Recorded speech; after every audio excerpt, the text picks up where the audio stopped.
বর্তমানে আমাদের সমাজের মধ্যে অসংখ্য নামাজি ব্যক্তি আছে যারা 5 ওয়াক্ত নামাজের ব্যাপারে খুব সচেতন। মসজিদে এসে জামাতের সঙ্গে 5 ওয়াক্ত নামাজ পড়ে, তার কোনোদিন নামাজ কাজা যায় না। সে ইশরাক পড়ে, আওয়াবিন পড়ে, তাহাজ্জুদের নামাজ তার কোনোদিন তার মিস হয় না। কিন্তু যাকাত আদায়ের ব্যাপারে তারা উদাসীন। তাদের উপরে যাকাত ফরজ হয়েছে অথচ তারা যাকাত দেয় না। এরকম নামাজি বলেন তো দেখে আমাদের সমাজের মধ্যে আছে না নাই? কথা বলেন, আছে না নাই? আল্লাহর কোরআন সাক্ষী। আপনি নামাজ পড়তে পড়তে কপালে ঘাঁটি পড়ায় ফেলবেন, আপনি নামাজ পড়তে পড়তে আপনি হাঁটুতে ঘাঁটি পড়ায় ফেলবেন, কিন্তু যদি যাকাত ফরজ হওয়ার পরে আপনি যাকাত না দেন, ওই নামাজ আল্লাহর দরবারে কবুল হবে না। আল্লাহ পাক সুবহানাহু ওয়া তাআলা সুন্দর করে কোরআনুল কারীমের মধ্যে এই বিষয়গুলো ডিটেইলস আল্লাহ পাক রব্বুল ইজ্জাত ওয়াল জালাল তিনি সুন্দর করে আল্লাহ পাক সুবহানাহু ওয়া তাআলা তিনি বলে দিয়েছেন সুবহানাল্লাহি ওয়া বিহামদিহি। সম্মানিত প্রিয় ভাইয়েরা, আসুন আমরা যাকাতের ব্যাপারে সংক্ষিপ্ত পরিসরে কিছু কথা আমরা শোনার চেষ্টা করব ইনশাআল্লাহ। যাকাত এটি হচ্ছে একটি আরবি শব্দ। এই যাকাতের অর্থ হচ্ছে, এর দুইটা অর্থ রয়েছে। একটা হচ্ছে আন-নামাউ মানে বৃদ্ধি পাওয়া, আর দ্বিতীয় নম্বর অর্থ হচ্ছে আত-তাহারা। দ্বিতীয় নম্বর অর্থ হচ্ছে এটা পবিত্রতা বা পরিচ্ছন্নতা। এবং যাকাতের পারিভাষিক সংজ্ঞা হচ্ছে 1 বছর অতিক্রান্ত হলে নিজের ধন সম্পদের একটি নির্দিষ্ট অংশ যদি আপনি আল্লাহর সন্তুষ্টির জন্য আল্লাহর রাস্তায় যদি আপনি ব্যয় করেন, এই ব্যয় করাকেই যাকাত বলা হয়। সুবহানাল্লাহ। তার মানে একদিকে আপনি যাকাত দিলে আপনার সম্পদ বৃদ্ধি পাবে, দ্বিতীয় নম্বরে আপনার যাকাত আদায়ের মাধ্যমে আপনার সম্পদের পবিত্রতা পরিচ্ছন্নতা আল্লাহ পাক সুবহানাহু ওয়া তাআলা আপনার সম্পদের পবিত্রতা এবং পরিচ্ছন্নতা দান করবেন। সুবহানাল্লাহি ওয়া বিহামদিহি। সম্মানিত প্রিয় ভাইয়েরা, এখন আসুন ইসলামের যে 5টি স্তম্ভ রয়েছে, ইসলামের যে 5টি খুঁটির উপর ইসলাম প্রতিষ্ঠিত, তার মধ্যে কিন্তু যাকাত অন্যতম। আল্লাহ রাসূল সাল্লাল্লাহু আলাইহি ওয়াসাল্লাম বলেছেন, বুনিয়াল ইসলামু আলা খামসিন শাহাদাতু আল্লা ইলাহা ইল্লাল্লাহ ওয়া আন্না মুহাম্মাদান আবদুহু ওয়া রাসূলুহু ইকামিস সালাহ ইতাইজ যাকাত ওয়াল হজ ওয়া সাওমি রমাদান। আল্লাহ রাসূল বলেছেন যে ইসলামের যে স্তম্ভ রয়েছে 5টি, এর মধ্যে যাকাত হচ্ছে অন্যতম। এর মধ্যে তৃতীয় নাম্বার যে বিধান সেটি হচ্ছে ইসলাম প্রতিষ্ঠিত, সেটি হচ্ছে যাকাতের উপরে ইসলাম প্রতিষ্ঠিত। যাকাত একটি ইসলামের অন্যতম খুঁটি এবং এই যাকাতের মাধ্যমে দারিদ্রতা বিমোচন করার ইসলাম সুযোগ করে দিয়েছেন। জোরে বলেন সুবহানাল্লাহ। সম্মানিত প্রিয় ভাইয়েরা, আল্লাহ পাক সুবহানাহু ওয়া তাআলা পবিত্র আল কোরআন আল কারীমে যেখানেই নামাজের কথা বলেছে, অধিকাংশ জায়গায় পরোক্ষণে আল্লাহ যাকাতের কথা বলেছেন। এবং কোরআন আল কারীমের মধ্যে আল্লাহ পাক সুবহানাহু ওয়া তাআলা ইনডাইরেক্ট এবং ডাইরেক্ট, প্রত্যক্ষ এবং পরোক্ষভাবে 82 জায়গায় যাকাতের কথা বলেছেন। বলেন তো কতবার বলেছেন? 82 জায়গায় যাকাতের ব্যাপারে বলেছেন। যাকাত শব্দটি আল্লাহ পাক সরাসরি ব্যবহার করেছেন 30 বার, আল ইনফাক ব্যবহার করেছেন 43 বার, সদাকা ব্যবহার করেছেন 9 বার। এই মোট 82 জায়গায় আল্লাহ পাক সুবহানাহু ওয়া তাআলা যাকাত ডাইরেক্ট এবং ইনডাইরেক্ট আল্লাহ পাক এই শব্দটি আল্লাহর রাস্তায় ব্যয় করতে হবে, এটা আল্লাহ পাক সুবহানাহু ওয়া তাআলা তিনি ব্যবহার করেছেন। এখন আসুন আমরা যাকাতের আবিধানিক অর্থ শুনলাম, যাকাতের পারিভাষিক সংজ্ঞা শুনলাম। এখন কোন কোন বস্তুর উপরে আমাদেরকে যাকাত দিতে হবে? মূলত 5টি বস্তুর উপরে আমাদেরকে যাকাত দিতে হবে। সবাই বলে তো কয়টি বস্তুর উপরে যাকাত? 5টি বস্তুর উপরে যাকাত আমাদেরকে দিতে হবে। 1 নম্বর স্বর্ণ বা রৌপ্য, সোনা বা চাঁদি, যেটা আমরা বাংলা ভাষায় বলি। 1 নম্বরে স্বর্ণ বা রৌপ্য, 2 নম্বরে নগদ অর্থ, 3 নাম্বার হচ্ছে ব্যবসা এবং বিক্রয়ের জন্য রক্ষিত সম্পদ, 4 নম্বরে বিচরণশীল উট, গরু, ছাগল ইত্যাদি গৃহপালিত পশু, এবং 5 নম্বরে কৃষি উৎপাদন ফল এবং ফসল, যেটাকে আমরা ওসর হিসেবে আমরা জানি। এই 5টি সম্পদের উপরে আমাদেরকে যাকাত দিতে হবে। এবার এই 5টি সম্পদের মধ্য থেকে আমরা শুনবো যে যাকাত ফরজ হওয়ার জন্য শর্ত কয়টি। আমরা যাকাত ফরজ হওয়ার জন্য শর্ত হচ্ছে 2টি। সবাই বলেন তো কয়টি? বলেন না কয়টি? একটু মনোযোগ দিয়ে শুনেন, আপনি বুঝতে পারবেন ক্লিয়ার। যাকাত ফরজ হওয়ার জন্য আপনার 2টা শর্ত যদি আপনার মধ্যে থাকে, তাহলে ধরে নেবেন আপনার উপরে যাকাত ফরজ হয়েছে।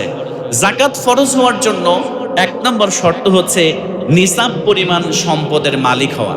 বলেন তো কি পরিমাণ সম্পদের মালিক হওয়া? নিসাব পরিমাণ সম্পদের মালিক হওয়া। এবং দ্বিতীয় নম্বর শর্ত হচ্ছে 1 চন্দ্র বছর অতিক্রম হতে হবে। তার মানে যাকাত আদায়ের জন্য দুইটা কন্ডিশন, দুইটা শর্ত যদি পূরণ হয় আপনার উপরে যাকাত ফরজ। 1 নম্বর হচ্ছে নিসাব পরিমাণ সম্পদের আপনার মালিক হতে হবে, আর 2 নম্বরে 1 চন্দ্র বছর অতিক্রম হতে হবে। এটি হচ্ছে যাকাত এর জন্য দুইটা শর্ত। এখন প্রশ্ন হতে পারে যে হুজুর, তাহলে নিসাব কি? এই নিসাব সম্পর্কে এবার আমাদেরকে ক্লিয়ার হতে হবে। নিসাব মানে হচ্ছে আপনার মালিকানায় যদি 7.5 তোলা বা 7.5 ভরি স্বর্ণ এবং 52.5 তোলা রৌপ্য বা 52.5 ভরি আপনার কাছে যদি আপনার রৌপ্য থাকে বা চাঁদি থাকে বা এর সমপরিমাণ বাজার মূল্য নগদ অর্থ যদি আপনার কাছে থেকে থাকে, তাহলে আপনি ধরে নেবেন যে আপনার নিসাব পরিমাণ সম্পদের মালিক আপনি হয়েছেন। তাহলে যাকাতের জন্য নিসাব কি? 7.5 ভরি স্বর্ণ। বলেন তো যাকাতের নিসাব কি? 7.5 ভরি স্বর্ণ আর 52.5 ভরি রৌপ্য বা চাঁদি বা 7.5 ভরির যে নগদ টাকা যে দামটা আসে বাজার মূল্য হিসেবে বা 52.5 ভরি রৌপ্যের যে বাজার মূল্য, এরকম যদি নগদ অর্থ আপনার কাছে থাকে তাহলে আপনার উপরে যাকাত ফরজ হয়েছে। এটা আপনার উপরে একটা শর্ত আপনি পূরণ করেছেন। তাহলে আমরা বুঝলাম যে নিসাব পরিমাণ সম্পদ, আর 2 নম্বর হচ্ছে 1 চন্দ্র বছর। মানে এই রমজানে যদি আপনি নিসাব পরিমাণ সম্পদের মালিক হন, আগামী রমজান মাসে আপনার সম্পদের হিসাব করে আপনাকে যাকাত প্রদান করতে হবে। আপনারা কি বুঝতে পেরেছেন আমার কথা? তাহলে যাকাতের দুইটা শর্ত, একটা হচ্ছে নিসাব পরিমাণ সম্পদ। নিসাব কি? 52.5 ভরি রৌপ্য, 7.5 ভরি স্বর্ণ বা সমপরিমাণ নগদ অর্থ যদি আপনার মালিকানায় 1 বছর থাকে তাহলে আপনার উপরে যাকাত ফরজ। আপনাকে অবশ্যই যাকাত প্রদান আপনাকে করতে হবে। তাহলে আমরা নিসাব সম্পর্কে আমাদের মোটামুটি একটা ছোট্ট সংক্ষিপ্ত ধারণা আমাদের তৈরি হলো। সম্মানিত প্রিয় ভাইয়েরা, যাকাত একটি গুরুত্বপূর্ণ একটি বিষয় এবং একটি অনেক ব্যাপক একটা বিষয়। এত সংক্ষিপ্ত পরিসরে সবকিছু বিষয় নিয়ে আলোচনা করা সম্ভব হবে না। এজন্য আমার আজকের খুতবার আলোচ্য বিষয়ে আমি যাকাতের হিসাব করার জন্য আমি যাকাতযোগ্য সম্পদকে আপনাদের কাছে 2 ভাগে বিভক্ত করব এবং এই 2 ভাগে বিভক্ত করার পরে আমি 1 ভাগ নিয়ে শুধুমাত্র আলোচনা করার চেষ্টা করব ইনশাআল্লাহ। আমরা যাকাতযোগ্য সম্পদকে 2 ভাগে বিভক্ত করতে পারি। 1 নম্বর ভাগ হচ্ছে বাসা বাড়ির যাকাতযোগ্য সম্পদ। 1 নম্বর ভাগ হচ্ছে বাসা বাড়ির যাকাতযোগ্য সম্পদ, আর 2 নম্বর ভাগ হচ্ছে ব্যবসা বাণিজ্যের যাকাতযোগ্য সম্পদ। তাহলে আমরা কয় শ্রেণীতে ভাগ করলাম? 2 শ্রেণীতে। কমন যেটা ব্যবসা বাণিজ্যের, এটা একটু জটিল হিসাব, এটা নিয়ে আপাতত অল্প সময়ের মধ্যে কাভার করা সম্ভব হবে না। প্রথম নম্বর যেটা, যে বাসা বাড়ির যাকাতযোগ্য সম্পদ কোনগুলা, আর এই সম্পদ কি পরিমাণ থাকলে, কেমন থাকলে আমাদেরকে যাকাত দিতে হবে। সম্মানিত প্রিয় ভাইয়েরা, আমরা আজকে আলোচনা শুনবো বাসা বাড়ির যাকাতযোগ্য সম্পদ নিয়ে। এখন আসেন, এই বাসা বাড়ির যাকাতযোগ্য সম্পদের মধ্যে কোন কোন সম্পদ যাকাতের মধ্যে অন্তর্ভুক্ত হবে আর কোন কোন সম্পদ যাকাতের মধ্যে অন্তর্ভুক্ত হবে না, এটা আমরা প্রথমে আগে জেনে নিই। বাসা বাড়ির যাকাতযোগ্য সম্পদের মধ্যে যেটা অন্তর্ভুক্ত হবে সেটা হচ্ছে ব্যবহৃত বা অব্যবহৃত স্বর্ণ বা রৌপ্য। অনেকে প্রশ্ন করে যে হুজুর, আমার কিছু স্বর্ণ আছে, আমি এগুলো ব্যবহার করি না, আমি এগুলো ফেলে রেখেছি, তাহলে কি এই অব্যবহৃত সম্পদ স্বর্ণ বা রূপা যেগুলো আমি ব্যবহার করি না এর উপরই কি যাকাত দিতে হবে? হ্যাঁ, স্বর্ণ এবং রৌপ্য সেটা আপনার স্ত্রী বা আপনি ব্যবহার করেন বা সেগুলো আপনি ব্যবহার না করেন, বুঝতে পারতেছেন আমার কথা? ভালো করে খেয়াল করবেন। অব্যবহৃত স্বর্ণ বা অব্যবহৃত রৌপ্য, ব্যবহৃত স্বর্ণ বা ব্যবহৃত রৌপ্য, তার মানে আপনার কাছে যদি সোনা এবং রূপা থাকে সেটা ব্যবহার হোক বা ব্যবহার না হোক, আপনাকে সেই স্বর্ণের উপরে বা সেই রৌপ্যের উপরে আপনাকে যাকাত প্রদান করতে হবে। নাম্বার 2 নম্বর হচ্ছে নগদ ও জমানো অর্থ। আপনি হিসাব করবেন আপনার কাছে নগদ কত টাকা আছে, আপনার মানি ব্যাগে, আপনার ড্রয়ারে, আপনি যদি বাসায় কোনো ব্যাংক আপনি রাখেন, অনেকেই জমানোর ইচ্ছা হয় মাটির ব্যাংকে কিছু জমা রাখে, আপনি সেইটা হিসেব করবেন। এরপরে আপনার ব্যাংকে কোথায় ডিপিএস আছে, সেই ডিপিএসে কত টাকা আছে, আপনার সঞ্চয়পত্র কেনা আছে কিনা সেখানে কত টাকা আছে, আপনার প্রভিডেন্ট ফান্ডে কত টাকা আছে, আপনার বিকাশে কত টাকা আছে, আপনার রকেটে কত টাকা আছে, যেখানে যেখানে আপনার জমানো অর্থ আছে আপনি প্রত্যেকটা অর্থ আপনি সুন্দর করে হিসাব আপনাকে করতে হবে। তার মানে বাসা বাড়িতে ব্যবহৃত সম্পদের দুইটা শ্রেণীতে বিভক্ত করলাম। একটা হচ্ছে যদি আপনার মালিকানায় স্বর্ণ অথবা রৌপ্য থাকে, সেটা ব্যবহৃত হোক বা অব্যবহৃত হোক আপনাকে যাকাত দিতে হবে। আর যদি আপনার জমানো অর্থ থাকে, নগদ অর্থ, সেটা ব্যাংকে হতে পারে, সেটা সঞ্চয়পত্রের নামে হতে পারে, সেটা প্রভিডেন্ট ফান্ডের নামে হতে পারে, সেটা রকেটে হতে পারে, বিকাশে হতে পারে, নগদে হতে পারে, এম ক্যাশে হতে পারে, এক কথায় আপনার যেখানে যেখানে জমানো অর্থ আছে সেইগুলোকে হিসাব করে আপনাকে যাকাতের অন্তর্ভুক্ত আপনাকে করতে হবে। আর বাসা বাড়ির জন্য কোন কোন সম্পদ যাকাত অন্তর্ভুক্ত হবে না? আপনি BMW গাড়ি আপনার আছে, এই গাড়ির উপরে যাকাত বর্তাবে না। আপনার পালসার মোটরসাইকেল আছে, আপনার ইয়ামাহা 5 লক্ষ টাকা দামের R15 আছে, এইগুলোর উপরে যাকাত হবে না। আপনি মোবাইল ফোন ব্যবহার করেন, এটার উপরে যাকাত হবে না। তার মানে বাড়ি, ব্যবহৃত বাড়ি, গাড়ি, আপনার এইগুলোর উপরে, মোবাইল ফোন বা দামি পোশাক, এইগুলোর উপর আপনাকে যাকাত প্রদান করতে হবে না। তার মানে যাকাত শুধু দিতে হবে সোনা অথবা রূপা, আর যেখানেই আপনি নগদ অর্থ জমা করেছেন সেই নগদ অর্থের উপরে আপনাকে যাকাত দিতে হবে। সম্মানিত প্রিয় ভাইয়েরা, বর্তমানে আমাদের ঈশ্বরদী উলামা বিভাগ যে ফতোয়া দিয়েছে, তারা বর্ণনা করেছে যে একজন ব্যক্তির কাছে যদি 22 ক্যারেটের স্বর্ণ থাকে, কত ক্যারেটের স্বর্ণ থাকে? 22 ক্যারেটের স্বর্ণের মূল্যমান ধরেছে তারা প্রতি ভরি 2 লক্ষ টাকা। প্রতি ভরি কত লক্ষ টাকা? 2 লক্ষ টাকা। সেই অনুযায়ী আপনি যদি 7.5 ভরি স্বর্ণ, মানে 7 দুগুণে 14 লক্ষ আর 1 লক্ষ 15 লক্ষ টাকার মালিক হন, আপনাকে যাকাত দিতে হবে।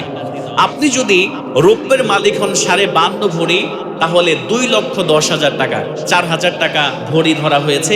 52.5 ভরির দাম 2,10,000 টাকা আসে। এবং 21 ক্যারেটের স্বর্ণ যদি হয়, প্রতি ভরি 1,90,000 টাকা হিসাব করা হয়েছে। তার মানে আপনার কাছে যদি 7.5 ভরি স্বর্ণ বা 15 লক্ষ টাকা বা 52.5 ভরি রৌপ্য বা 2,10,000 টাকা আপনার মালিকানায় 1 বছর থাকে, তাহলে আপনাকে যাকাত প্রদান করতে হবে। কি কথা কি বুঝে আসছে? বুঝতে পেরেছেন আমার কথা? এখন আসেন একটি গুরুত্বপূর্ণ বিষয় নিয়ে আপনাদের সাথে এখন শেয়ার করবো। সেটি হচ্ছে, অনেকেই প্রশ্ন করে যে হুজুর, আমার কাছে শুধু সোনা আছে। আমরা 4টা ক্যাটাগরিতে এখন কথা বলবো। এই 4টা ক্যাটাগরির কথা শুনলেই আপনি সুন্দরভাবে যাকাতের সাধারণ যে মাসালা, এটা আপনি বুঝতে পারবেন। আপনাকে 4টা বিষয়ে আমি সুস্পষ্ট ধারণা দেওয়ার চেষ্টা করব। 1 নম্বরে, যদি কারোর কাছে শুধুমাত্র 7.5 ভরি স্বর্ণ আছে, বলেন তো শুধু কি আছে? 7.5 ভরি স্বর্ণ আছে, তার কাছে টাকা নেই, তারপর তার কাছে চাঁদি বা রৌপ্য নেই, শুধুমাত্র 7.5 ভরি স্বর্ণের মালিক, তার মালিকানায় 1 বছর অতিক্রান্ত হয়েছে, তাহলে তার উপরে যাকাত প্রদান করতে হবে। বুঝতে পেরেছেন আমার কথা? যদি আপনার কাছে 7 ভরি 8 আনা, মানে 7.5 ভরি, যদি আপনার কাছে 7 ভরি 7 আনা স্বর্ণ থাকে, যদি 8 আনা পরিপূর্ণ না হয়, তাহলে 7 ভরি 7 আনা স্বর্ণের যাকাত আপনাকে প্রদান করতে হবে না, যদি শুধু স্বর্ণের মালিক আপনি হন। শুধু কিসের মালিক হন? স্বর্ণের মালিক। 1 নম্বর। 2 নম্বরে, আপনার কাছে সোনাও নাই, নগদ টাকাও নাই, আপনার কাছে 52.5 মানে 52.5 ভরি শুধুমাত্র রূপা আছে। কথাগুলো ভালো করে বুঝবেন। 52.5 ভরি রূপা আছে, সোনাও নাই, টাকাও নাই, তাহলে আপনার উপরে যাকাত ফরজ, বা আপনার উপরে যাকাত আল্লাহ পাক বাধ্যতা করেছে। কিন্তু যদি 52 ভরি 7 আনা রূপাও যদি আপনার থাকে, টাকা নেই, আপনার স্বর্ণও নেই, তাহলে আপনাকে যাকাত দিতে হবে না। 2টা বিষয়। 3 নম্বরে, আপনার কাছে যদি সোনাও নাই, রূপাও নাই, হতে পারে না এমন যে আমার কাছে হুজুর সোনাও নাই, রূপাও নাই, তাহলে আপনার কাছে যদি 1 বছরে 15 লক্ষ টাকা থাকে বা 2,10,000 টাকা থাকে, রৌপ্যের নিসাব অনুযায়ী আর স্বর্ণের নিসাব অনুযায়ী, তাহলে আপনাকে যাকাত প্রদান করতে হবে, যদি আপনার কাছে সোনাও না থাকে, রূপাও না থাকে। এবার আসেন, এই বিষয়টা আমাদের অনেকের ক্লিয়ার ধারণা নেই। সেটা হচ্ছে যে হুজুর, আমার কাছে কিছু সোনা আছে, আমার কাছে কিছু রূপা আছে, আমার কাছে কিছু নগদ অর্থ আছে, তাহলে এই ক্ষেত্রে আমি কিভাবে যাকাত বের করব? এক্ষেত্রে কথা হচ্ছে, ওলামায়ে কেরাম বলেন যে যাকাত যেহেতু দারিদ্র্য বিমোচনের জন্য ব্যবহার করা হয়, দারিদ্রতা দূরীকরণের জন্য ইসলাম এটাকে ফরজ করে দিয়েছে, এজন্য একজন ব্যক্তির নিসাব হিসেবে রূপার নিসাব ধরতে হবে। কিসের নিসাব ধরতে হবে বলেন তো ভাইয়েরা? আপনি যদি বর্তমান বাজার মূল্যে স্বর্ণের নিসাব ধরেন, তাহলে 15 লক্ষ টাকা অনেক মানুষের কাছেই থাকবে না। কিন্তু আপনি যদি রৌপ্যের নিসাব ধরেন, তাহলে দেখা যাবে অধিকাংশ মানুষ 2,10,000 টাকার মালিক আছে, তারা যাকাত দিবে। যারা দারিদ্র শ্রেণীর নিচে বসবাস করে, অধিকাংশ মানুষ তারা আবার যাকাতযোগ্য সম্পদ পাবে। এতে করে আগামীতে তারা আরো স্বাবলম্বী হবে। কথা বলেন ঠিক কিনা? তার মানে আপনাকে নিসাব হিসেবে রৌপ্যের নিসাব ধরতে হবে। আপনি সম্পদের হিসাব করবেন আজকে বাসায় গিয়ে, আপনার কাছে এক বছরে 2,10,000 টাকা আছে কিনা। এখন আপনার কাছে যদি কিছু স্বর্ণ আছে, ধরেন আমি ধরে নিচ্ছি বোঝানোর সুবিধার্থে, 1 লক্ষ টাকার স্বর্ণ আছে। কয় লক্ষ টাকার স্বর্ণ আছে? 1 লক্ষ টাকার স্বর্ণ আছে। 50,000 টাকার রূপা আছে। 50,000 টাকার কি আছে? রূপা আছে। তাহলে কত হলো? 1.5 লক্ষ। আর আপনার কাছে 60,000 টাকা নগদ অর্থ আছে, 1 বছর হয়েছে, তাহলে কত হলো? 2,10,000 টাকা। তিনটা যোগ করে যদি 2,10,000 টাকা হয়, আপনাকে অবশ্যই যাকাত প্রদান করতে হবে। এই বিষয়টা অনেকেই ক্লিয়ার না।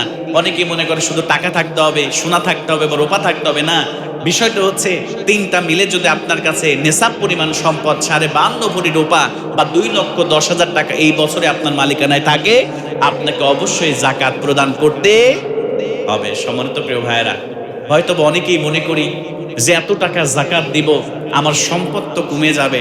না প্রিয় ভাইয়েরা, যাকাত আল্লাহ পাক আপনার উপরে জুলুম করে নাই। আল্লাহ পাক সুবহানাহু ওয়া তাআলা যাকাত আদায়ের মাধ্যমে আল্লাহ পাক আপনাকে জান্নাত দিতে চান। আল্লাহ পাক যাকাত আদায়ের মাধ্যমে আল্লাহ পাক সুবহানাহু ওয়া তাআলা আপনার সম্পদকে পবিত্র করতে চান। জোরে বলেন সুবহানাল্লাহ। তার মানে আমি যাকাত নিয়ে যতটুকুন কথা বলেছি, বসত বাড়ি বা পার্সোনাল ব্যক্তিগত সম্পদের ব্যাপারে, আমার মনে হয় আপনাদের বুঝতে কোনো কষ্ট হয়নি। তাহলে আজকেই বাসায় যাবেন, বাসায় যাওয়ার পরে আপনার কতটুকুন সম্পদ বাসায় আছে, আপনার স্ত্রীর কতটুকুন রূপা আছে, কতটুকুন স্বর্ণ আছে, কতটুকুন নগদ অর্থ আছে, আপনার কতটুকুন ব্যক্তিগত স্বর্ণ আছে, রূপা আছে, নগদ অর্থ আছে, আপনি সুন্দর করে হিসাব করবেন, একটি টাকাও যেন কম না হয়। আপনি মনে রাখবেন, 1 বালতি দুধের মধ্যে যদি আপনি একটা ফোঁটা লেবুর রস দিয়ে দেন, তাহলে আপনার ওই 1 বালতি দুধ কিন্তু নষ্ট হয়ে যাবে। কথা বলে ঠিক কিনা? তো আপনি যদি কারচুপি করে, আপনি যদি, আল্লাহ পাক তো মনের খবর জানেন, আপনি যদি অনিচ্ছাকৃতভাবে বা ইচ্ছাকৃতভাবে আপনি যদি 1টা টাকা যাকাত আপনি বের না করে আপনার সম্পদের সাথে আপনি গচ্ছিত রেখে দেন, আপনি জানেন যে না, যাকাত আমার 25,000 আসছে, আমি নিজেই কারচুপি করে 24,000 টাকা আমি মানুষকে দিয়ে দিলাম, বা 24,999 টাকা আমি দিয়ে দিলাম। আমি জানি যে আমার ওই 1টা টাকা যাকাতের টাকা। আপনি যদি আপনার কোটি কোটি সম্পদের মধ্যে ওই 1টা টাকাও আপনি রেখে দেন, 1 গ্রাম দুধকে যেমন 1 ফোঁটা লেবুর রস যেমন নষ্ট করে দেয়, ওই 1টা টাকা আপনার কোটি কোটি টাকাকে নষ্ট করে দিবে, হারাম করে দিবে। জোরে বলেন নাউজুবিল্লাহ। এজন্য যাকাত খুবই সেনসিটিভ ইস্যু। আপনাকে পঙ্খানুপঙ্খভাবে যাকাতের হিসাব করে খাতা কলম নিয়ে বসে, আপনি যদি না বুঝেন, যে বুঝে তার সঙ্গে বসে আপনি সুন্দর করে যাকাতের হিসাব আপনি বের করবেন। আলহামদুলিল্লাহ, আমি কিন্তু এই কাজটা করে ফেলেছি। এই যে আপনাদের কাছে বক্তব্য দিচ্ছি, আমি কিন্তু আগে আমল করে তারপরে এই জায়গায় বসে কিন্তু আপনাদের কাছে বক্তব্য দিচ্ছি। আমি প্রত্যেকটা বিষয়, আমি স্বর্ণকারের কাছে গিয়েছি, আমার হিসাবটা ভুলে গিয়েছিলাম, স্বর্ণকারের কাছে গিয়েছে, আমার সোনা কত ভরি, কত রতি, কত আনা, কত পয়েন্ট আমি কাগজে সুন্দর করে লিখেছি, এবং প্রত্যেকটা আনা, প্রত্যেকটা রতি, প্রত্যেকটা ভরির প্রত্যেকটা পয়েন্টের দাম আমি বের করেছি। বের করার পর আমি টোটাল হিসাব করেছি, আমার ডিপিএসে কত টাকা আছে, আমার ব্যক্তিগত কত টাকা আছে, আমার স্ত্রীর কত টাকা আছে, আমার স্ত্রীর কতটুকুন স্বর্ণ আছে। আমি কিন্তু আমল করে তারপরে কিন্তু এই জায়গায় বসে খুতবা দিচ্ছি। আপনি মনে করবেন না যে আমি আমল না করে শুধু আপনাদের কাছে কোরআন হাদিসের বাণী শোনাচ্ছি। না, আমি আমল করেছি, আপনারাও ইনশাআল্লাহ আল্লাহর রাস্তায় দিলে আল্লাহ বৃদ্ধি করে দেয়। হয়তো মনে করতে পারেন খরচ হয়ে যাচ্ছে, কিন্তু না, আল্লাহ কোন দিক দিয়ে আপনার ব্যবসায় বরকত দেবে আপনি নিজেও আন্দাজ করতে পারবেন। এজন্য প্রিয় ভাইয়েরা, আপনার সম্পদ, আপনার মার্কেট, আপনার টাকা পয়সা সব রেখে যাবেন, আপনার সন্তানেরা সেগুলো ভোগ করবে, আপনার জন্য দানও করবে না। এজন্য আপনি সম্পদের মালিক যতক্ষণ আছেন, আপনি ততক্ষণ সময় আপনার সম্পদ থেকে আপনি দান করার চেষ্টা করবেন, জাকাত পরিপূর্ণভাবে আদায় করার চেষ্টা করবেন। এরকম করবেন না, জাকাত আসছে 50,000, আপনি 40,000 টাকা দিয়ে আপনি শেষ করে ফেলেন না। 50,000 টাকা আসছে জাকাত, 50,000 1 টাকা পূরণ দিতে হবে, কিন্তু 1 টাকা কমানো যাবে না। এখন জাকাত দিবেন কিভাবে? অনেকে আছে একটু গ্রামের মধ্যে নাম ডাক আছে, প্রামাণিক মানুষ, চেয়ারম্যান মানুষ, একটু রাজনৈতিক ব্যক্তিবর্গ মানুষকে ডাকার পরে নামই দিয়েছে জাকাতের লুঙ্গি আর জাকাতের শাড়ি। এরকম আছে না নাই বলেন তো প্রিয় ভাইয়েরা? আপনাকে ইসলামী পায়রুটি দেয় নাই? লুঙ্গি কিনে আর জাকাতের নামে লুঙ্গি আর শাড়ি কিনে আপনি সেই পাতলা লুঙ্গি আপনি নিজের জন্য সেটা ব্যবহার করেন না, আপনি আপনার স্ত্রীর জন্য সেই শাড়ি আপনি দেন না, অথচ আপনি জাকাতের নামে তামাশা করে আপনি কি করেন? 100টা জাকাতের লুঙ্গি, 100টা 200 টাকা দামের শাড়ি কিনে এনে আপনি গরিব দুঃখীদের মাঝে দেওয়ার জন্য বাড়িতে ডেকে আপনি দেখাতে চান যে আমার থেকে বড় নেতা, আমার থেকে বড় প্রামাণিক এই এলাকার মধ্যে কেউ নাই। বাপরে বাপ, আমি 50 জন 100 জনকে লুঙ্গি আর শাড়ি এবার দিয়েছি, নাউযুবিল্লাহি মিন যালিক। এটা জাকাত আদায়ের এটা সিস্টেম নয়। জাকাত আদায়ের সিস্টেম হচ্ছে আপনি একজন ব্যক্তিকে একটা কিছু করে দেন। একজন গরিব অসহায় নারী, তার সেলাই মেশিন দরকার, তাকে সেলাই মেশিন কিনে দেন। সে সেলাই মেশিন দিয়ে কি করবে? সে নিজে স্বাবলম্বী হবে, আগামীতে সে জাকাত প্রদান করার জন্য সে চেষ্টা করবে। আপনি একটা মানুষকে দুস্থ অসহায় একটা ভ্যান কিনে দেন, সে সেই ভ্যান দিয়ে সে রিজিককে আগামীতে বৃদ্ধি করার চেষ্টা করবে, সে ইনকাম করে তার পরিবার চালাবে আগামী বছর, যাতে করে সে আবার জাকাত দেওয়ার সামর্থ্য রাখে। জাকাত মানে হচ্ছে দারিদ্রতা বিমোচনের জন্য আল্লাহ ফরজ করে দিয়েছে। জাকাতের নামে শাড়ি আর লুঙ্গি দিলে এই জাকাত আপনার আদায় হবে না। খুব সাবধানতার সাথে আপনাকে জাকাতের সম্পদগুলো, আল্লাহ পাক যে খাতগুলোর কথা বলে দিয়েছে, আপনি তাদেরকে প্রদান করেন। এমন মানুষকে জাকাত দেন যারা পরবর্তীতে আপনার এই সম্পদ পেয়ে, আপনার এই জিনিস পেয়ে তারা পরবর্তীতে স্বাবলম্বী হবে এবং তারাও যেন করে আগামীতে জাকাত দিতে পারে, এমন প্রেক্ষাপট, এমন সিচুয়েশন, এমন পরিস্থিতি যেন তাদের তৈরি হয়ে যায়। সম্মানিত প্রিয় ভাইয়েরা, এর জন্য আসুন আমরা আমাদের সম্পদের সঠিক হিসাব করে আমরা জাকাত দেব ইনশাআল্লাহ। এই যে জাকাতের ব্যাপারে কথা শুনলাম, এই জাকাত আদায় করলে লাভ নাকি লস বলেন তো ভাইয়েরা? জাকাত আদায় করলে কেমন লাভ? 1 নম্বর লাভ হচ্ছে, যারা জাকাত আদায় করবে আল্লাহ পাক তাদের জন্য জান্নাত দিবেন, তাদেরকে ক্ষমা করে দিবেন। জোরে বলেন সুবহানাল্লাহ। এজন্য আল্লাহ রাব্বুল আলামিন বলেন, লাইন আকামতুমুস সালাতা ওয়া আতাইতুমুস যাকাতা ওয়া আমানতুম বিরুসুলি ওয়া আযযারতুমুহুম وأقرضتم الله قرضا حسنا لأكفرن عنكم سيئاتكم ولأدخلنكم جنات تجري من تحتها الأنهار।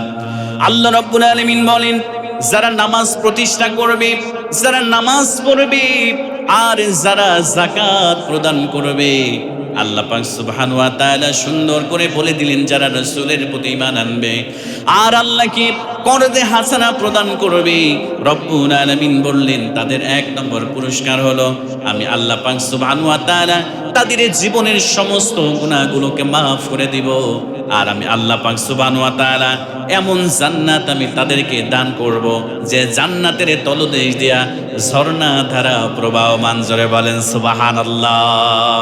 যাকাত দিবে, আল্লাহ তাদের জীবনের সমস্ত গুনাহ মাফ করবে এবং তাদেরকে আল্লাহ পাক সুবহানাহু ওয়া তাআলা এমন একটি জান্নাত দিবে যে জান্নাতের তলদেশ দিয়ে ঝর্ণা ধারা প্রবাহমান হবে। সুবহানাল্লাহি ওয়া বিহামদিহি। এরপরে যাকাত যারা আদায় করবে, 2 নম্বর পুরস্কার হচ্ছে আল্লাহ পাক তাদের ভয় এবং দুশ্চিন্তা আল্লাহ পাক কমায় দেবে। মৃত্যুর সময় তাদের ভয় থাকবে না, কবরে তাদের ভয় থাকবে না, কিয়ামতের মাঠে তাদের কোনো ভয় থাকবে না, তাদের কোনো দুশ্চিন্তা থাকবে না। এজন্য আল্লাহ রাব্বুল আলামিন বলেন, ইন্নাল্লাযীনা আমানু ওয়া আমিলুস সলিহাতি وأقاموا الصلاة وآتوا الزكاة لهم أجرهم عند ربهم ولا خوف عليهم ولا هم يحزنون আল্লাহ পাক রব্বুল আলামিন বলেন যারা ঈমান আনে আর যারা সৎকর্ম করে নামাজ প্রতিষ্ঠা করে আর যারা যাকাত প্রদান করে আল্লাহ পাক সুবহানাহু ওয়া তাআলা বললেন তাদের কোনো ভয় নাই, তাদের কোনো চিন্তা নাই, মৃত্যুর সময় কোনো ভয় নাই, পুলসিরাতে কোনো ভয় নাই, কবরে কোনো চিন্তা নাই, কোনো ভয় নাই। আল্লাহ পাক সুবহানাহু ওয়া তাআলা তাদের চিন্তা এবং দুশ্চিন্তাকে আল্লাহ পাক ভয়কে দূর করে দেবে। জোরে বলেন সুবহানাল্লাহ। তার মানে যারা যাকাত দিবে আল্লাহ পাক তাদের ভয়, আল্লাহ পাক তাদের দুশ্চিন্তাকে আল্লাহ পাক রব্বুল আলামিন দূর করবে। আর ৩ নম্বর যারা যাকাত আদায় করবে আল্লাহ পাক সুবহানাহু ওয়া তাআলা স্বয়ং তাদের বন্ধু হয়ে যাবে। জোরে বলেন সুবহানাল্লাহ। এজন্য আল্লাহ রব্বুল আলামিন বলেন ইন্নামা ওয়ালিয়ুকুমুল্লাহু ওয়া রাসূলুহু ওয়াল্লাযীনা আমানু الذين يقيمون الصلاة ويؤتون الزكاة وهم راكعون আল্লাহ পাক বললেন আল্লাহ পাক সুবহানাহু ওয়া তাআলা এবং রাসূল তার বন্ধু হয়ে যাবে যারা যাকাত প্রদান করবে আর যারা নামাজ প্রতিষ্ঠা করবে তাদের বন্ধু আল্লাহ এবং তার রাসূল হয়ে যাবে। জোরে বলেন সুবহানাল্লাহ। তাহলে আপনি যদি যাকাত প্রদান করেন আল্লাহ পাক আপনার বন্ধু হয়ে যাবে, রাসূল আপনার বন্ধু হয়ে যাবে। আর আল্লাহ এবং তার রাসূল যদি আপনার বন্ধু হয়ে যায় আপনার কোনো চিন্তা আছে বলেন তো ভাইয়েরা? আপনার কোনো চিন্তা থাকবে না। আল্লাহ পাক আপনাকে জান্নাত দিয়ে আল্লাহ পাক সুবহানাহু ওয়া তাআলা আপনাকে ধন্য করে দেবে। এবার আসুন যারা যাকাত দিবে না, এই যাকাত না দেওয়ার কারণে তাদের কি শাস্তি আল্লাহ পাক সুবহানাহু ওয়া তাআলা রেখে দিয়েছে। জাহান্নামে যাওয়ার অসংখ্য কারণ রয়েছে, তার মধ্যে অন্যতম 2টা কারণ। 1 নম্বরে হচ্ছে আল্লাহ পাক সুবহানাহু ওয়া তাআলা সুন্দর করে বললেন ফি জান্নাতি ইয়াতাসাআলুন আনিল মুজরিমিন, যারা জাহান্নামে যাবে তাদেরকে জিজ্ঞেস করা হবে কি অপরাধে তোমরা জাহান্নামের মধ্যে এসেছো। তারা বলবে মা সালাকুকুম ফি সাকর ক্বালু লাম নাকু মিনাল মুসাল্লিন ওয়া লাম নাকু নুতঈমুল মিসকিন। তারা বলবে 1 নম্বরে নামাজ পড়তাম না, আর 2 নম্বরে আমরা মানুষদেরকে আমরা কি করতাম, ওয়ালাম নাকু নুতঈমুল মিসকিন, আমরা মিসকিনদেরকে তাদের হক বুঝিয়ে দিতাম না, তাদেরকে খাবার খাওয়াতাম না। তার মানে মিসকিন তো যাকাতের সম্পদ পাওয়ার বেশি হকদার, মানে আমরা যাকাত দিতাম না। এই জন্যই আমাদেরকে সাকর নামক জাহান্নামের মধ্যে আল্লাহ নিক্ষেপ করে দিয়েছে। জোরে বলেন নাউযুবিল্লাহ। সম্মানিত প্রিয় ভাইয়েরা, আল্লাহ পাক সুবহানাহু ওয়া তাআলা যারা যাকাত প্রদান করে না তাদের ব্যাপারে আবার শাস্তির ব্যাপারে আল্লাহ পাক সুবহানাহু ওয়া তাআলা ঘোষণা করে দিয়েছে। আল্লাহ রাব্বুল আলামিন বলেন ওয়াল্লাযীনা ইয়াকনিসুনা আয-যাহাবা ওয়াল ফিদ্দাতা ওয়ালা ইউনফিকুনাহা ফি সাবিলিল্লাহি ফাবাশশিরহুম বিআযাবিন আলীম। আল্লাহ পাক রব্বুল আলামিন বললেন ওয়াল্লাযীনা ইয়াকনিসুনা আয-যাহাবা ওয়াল ফিদ্দা, যারা সম্পদগুলোকে গচ্ছিত করে রাখে, স্বর্ণ রৌপ্যকে গচ্ছিত করে রাখে, ওয়ালা ইউনফিকুনাহা ফি সাবিলিল্লাহ, আল্লাহর রাস্তায় তারা ব্যয় করে না, আল্লাহর রাস্তায় যাকাত দেয় না, নিজের সম্পদ নিজের অর্থ নিজের সম্পদ বলে গচ্ছিত করে রাখে, আল্লাহর রাস্তায় তারা ব্যয় করে না, যাকাত দেয় না। আল্লাহ পাক বললেন নবী ফাবাশশিরহুম বিআযাবিন আলীম, আপনি তাদেরকে জাহান্নামের শাস্তির সুসংবাদ আপনি প্রদান করেন।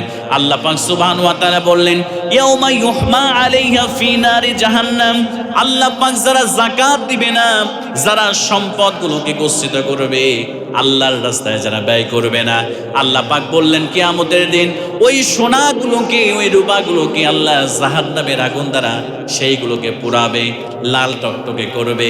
করার পরে আল্লাহ পাক সুবহানাহু ওয়া তাআলা বললেন এবার এইটা দ্বারা ইউহমা আলাইহা ফি নারি জাহান্নাম ফাতুকওয়া বিহা জিবাহুম ওয়া জুনুবুহুম ওয়া যুহুরুহুম, এবার তাদেরকে ওই স্বর্ণটা গরম করে তাদের কপালে সেক দেওয়া হবে, তাদের পিঠে সেক দেওয়া হবে, তাদের পাজরে সেক দেওয়া হবে, আর তাদেরকে বলা হবে এই যে তোমার সম্পদ, এই যে তোমার স্বর্ণ, এই যে তোমার রৌপ্য, যেইগুলো আল্লাহ ফরজ করেছিল তুমি যাকাত দাও নাই, আজকে তোমরা এই সম্পদের এই যাকাত দাও নাই, এই অর্থ সম্পদের এই স্বর্ণ রৌপ্যের স্বাদ আজকে তোমরা আস্বাদন করো, এমন করে তাদেরকে সেক দেওয়া হবে। আর এইভাবে তাদেরকে বলা হবে এই সম্পদগুলো আল্লাহর রাস্তায় ব্যয় করো নাই, যাকাত দাও নাই, এই সম্পদের স্বাদ তোমরা আজকে আস্বাদন করো। জোরে বলেন নাউজুবিল্লাহ।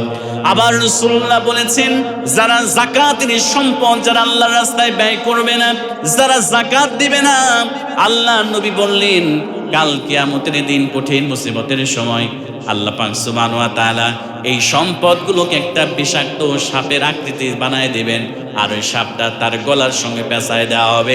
ও মুসলমান ভাইরা, আল্লাহ রাসূল বললেন ওই সাপটা তার দুই চোলের মধ্যে দংশন করতে থাকবে আর বলতে থাকবে আনা কাংসুক আনা মালুক, আমি তোমার সেই সম্পদ, আমি তোমার সেই অর্থ, আমি তোমার সেই স্বর্ণ, আমি তোমার সেই রৌপ্য, আমি তোমার সেই অর্থ, সেই টাকা যেইটা তুমি গচ্ছিত করে রাখতে, আল্লাহর রাস্তায় দান করতে না, আল্লাহর রাস্তায় যাকাত দিতে না, এই স্বাদ তোমরা আজকে আস্বাদন করো। এজন্য প্রিয় ভাইয়েরা, আল্লাহ পাক আপনাকে সম্পদ দিয়েছে সাময়িকের জন্য, এই সম্পদ থেকে আপনি চলে যাবেন পরপারে, সম্পদগুলো পড়ে থাকবে। এজন্য আজকে যাওয়ার পরে আপনি হিসাব করে যদি নিসাব পরিমাণ সম্পদের মালিক হন, আল্লাহর সন্তুষ্টির জন্য আপনি গরিব দুঃখীদের মধ্যে আপনার সম্পদকে আপনি ব্যয় করেন, যাকাত দিয়ে দেন, এতে করে আপনার সম্পদ একদিকে বৃদ্ধি পাবে, আপনার সম্পদ আর একদিকে পবিত্র হয়ে যাবে। জোরে বলেন সুবহানাল্লাহ।